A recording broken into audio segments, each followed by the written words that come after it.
So it's been a while since I posted a video that wasn't a YouTube or lip sync, and because I can't get this little fella to go to sleep without me, say hi, Cairo, I decided to pull out my phone and record a video that's unedited, really raw, and I'm just gonna post it and go with it because today's message is all about having success despite yourself and to give you a couple of tips that I think you could benefit from.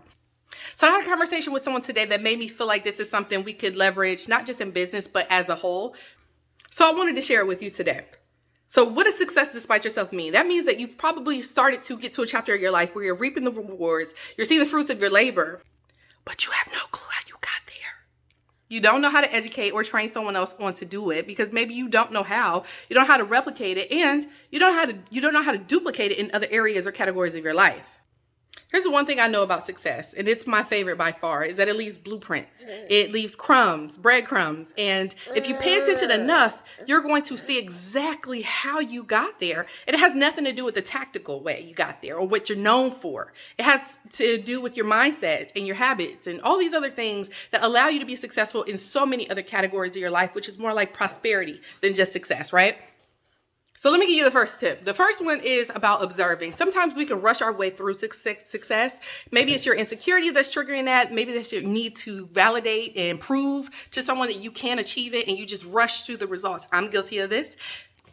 But I've learned over time the power of just sitting back and observing, maybe documenting or journaling how you got through your experience. A lot of times when people think about documenting journeys, they're only thinking about the failures.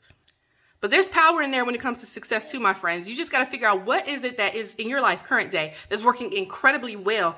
Why is it working so well? And really just sit in that for a few days or a few weeks.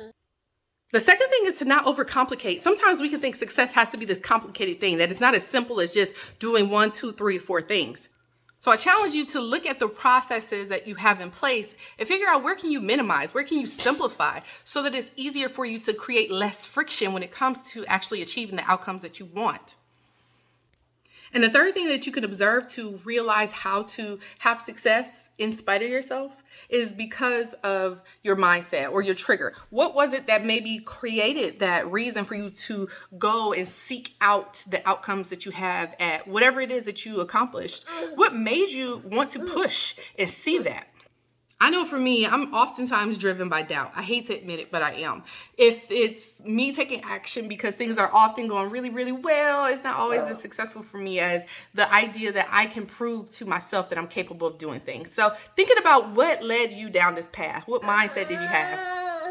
And the last part of this, because I've already said some things that I actually wish I could edit out, is to stop overthinking it. Stop seeking perfection. I get a lot of feedback sometimes on my videos when they're not perfect, when they're not edited properly, if I say something that's confusing or maybe it's shaky, and it doesn't bother me anymore, but it used to. So I've learned to take imperfect action when it comes to success and the things that I want to accomplish in my life. And that's really the key, I think, to replicating and duplicating success in your life. So that's my tip for today. So if you like my content, don't forget to connect or follow me depending on how we're connecting right now. And follow the hashtag Courage Hackers. Talk soon.